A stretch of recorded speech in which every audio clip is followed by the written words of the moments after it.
ನಮಸ್ಕಾರ. ಶ್ರೀರಾಮ ಸೇನೆ ಸಂಘಟನೆಯಿಂದ ಏಪ್ರಿಲ್ 28 ಮತ್ತು 29 2 ದಿನ ಇಡೀ ರಾಜ್ಯದಲ್ಲಿ ಒಂದು ಸಂಚಲನ ಮೂಡಿಸುವಂಥ ಒಂದು ಜಯಂತಿಯನ್ನು ಆಚರಣೆಯನ್ನು ಮಾಡ್ತಾ ಇದ್ದೀವಿ. ಎಲ್ಲ ಜಯಂತಿಗಳು ಕೂಡ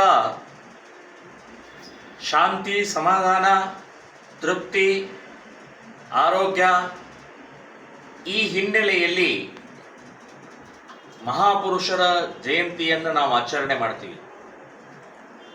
ಇವತ್ತು ಇಡೀ ದೇಶದ ಪರಿಸ್ಥಿತಿಯನ್ನು ಗಮನಿಸಿದರೆ ನಮಗೆ ಸ್ವಾಮಿ ವಿವೇಕಾನಂದರ ನೆನಪಾಗತ್ತೆ. ಸ್ವಾಮಿ ವಿವೇಕಾನಂದರು ಬ್ರಿಟಿಷರ ವಿರುದ್ಧ ಹೋರಾಟ ಮಾಡೋ ದೃಷ್ಟಿಯಿಂದ ಇವತ್ತು ಶಕ್ತಿ ಬೇಕಾಗಿದೆ, ಶೌರ್ಯ ಬೇಕಾಗಿದೆ, ಧೈರ್ಯ ಬೇಕಾಗಿದೆ, ಸಂಘಟನೆ ಬೇಕಾಗಿದೆ. ಹಾಗಾಗಿ ನಿಮ್ಮೆಲ್ಲ ದೇವರುಗಳನ್ನು, ಗ್ರಂಥಗಳನ್ನು ಒಂದು ಗಂಟು ಮೂಟೆ ಮಾಡಿ ಸಮುದ್ರದಲ್ಲಿ ಎಸೆದು ಶಕ್ತಿ ಗಳಿಸ್ರಿ ಅಂತ ಹೇಳಿ ಸ್ವಾಮಿ ವಿವೇಕಾನಂದರ ಅವತ್ತು ಹೇಳಿದರು. ಇವತ್ತಿಗೂ ಅದೇ ಸ್ವಾಮಿ ವಿವೇಕಾನಂದ ಪ್ರಸ್ತುತತೆ ಇದೆ. ವಾಸ್ತವಿಕವಾಗಿ ಇವತ್ತು ಶಕ್ತಿ ಬೇಕಾಗಿದೆ, ಶೌರ್ಯ ಬೇಕಾಗಿದೆ, ಕ್ಷಾತ್ರತ್ವ ಬೇಕಾಗಿದೆ. ದುಷ್ಟ ಶಕ್ತಿಗಳ ಅಟ್ಟಹಾಸ ನಡೀತಾ ಇದೆ. ಮತಾಂತರ ಇರ್ಬೋದು, ಲವ್ ಜಿಹಾದ್ ಇರ್ಬೋದು, ಗೋಹತ್ಯೆ ಇರ್ಬೋದು. ಪ್ರತಿಭಟನೆ ಮಾಡ್ತಾ ಇದ್ದೀವಿ, ಆದರೂ ಕೂಡ ನಿಲ್ತಾ ಇಲ್ಲ, ಆದರೂ ನಿರಂತರವಾಗಿ ನಡೀತಾ ಇದೆ. 1000 ವರ್ಷ ಆಯ್ತು ಗೋಮಾತೆಯ ಪೂಜೆ ಮಾಡ್ತಾ ಬಂದರೂ ಕೂಡ ಗೋಹತ್ಯೆ ನಡೀತಾ ಇದೆ, ಗೋಭಕ್ಷಣೆ ನಡೀತಾ ಇದೆ, ಗೋ ಕಳತನ ನಡೀತಾ ಇದೆ, ಕಸಾಯಿಖಾನೆಗಳು ಜಾಸ್ತಿ ಆಗ್ತಾ ಇದ್ದಾವೆ. ಹೇಗಿದು? ಯಾಕಿದು? ಯಾರಿಂದಿದು? ಇದನ್ನೆಲ್ಲವನ್ನು ಮೀರಿ ಇವತ್ತು ಹಿಂದೂ ಸಮಾಜದಲ್ಲಿ ಒಂದು ಶಕ್ತಿ ಸಂಚಯನ ಆಗಬೇಕಾಗಿದೆ. ಅದಕ್ಕೆ ಪರಶುರಾಮ ಜಯಂತಿಯನ್ನು ಆಚರಣೆಯನ್ನು ಮಾಡುವಂತಹ ನಿರ್ಧಾರ ಮಾಡಿದ್ದೀವಿ. ಯಾವ ವ್ಯಕ್ತಿ ಒಂದು ಭೂಮಿಯನ್ನೇ ಸೃಷ್ಟಿ ಮಾಡಿಬಿಟ್ರು, ಶೌರ್ಯದ ಸಂಚಲನ ಮಾಡಿದಂಥ ಆ ಮಹಾಪುರುಷನ ಜಯಂತಿಯ ಮೂಲಕ ಹಿಂದೂ ಸಮಾಜದಲ್ಲಿ ಜಾಗೃತಿಯನ್ನು ಮೂಡಿಸುವಂಥದ್ದು ನಿರ್ಧಾರವನ್ನು ಮಾಡಿದ್ದೀವಿ.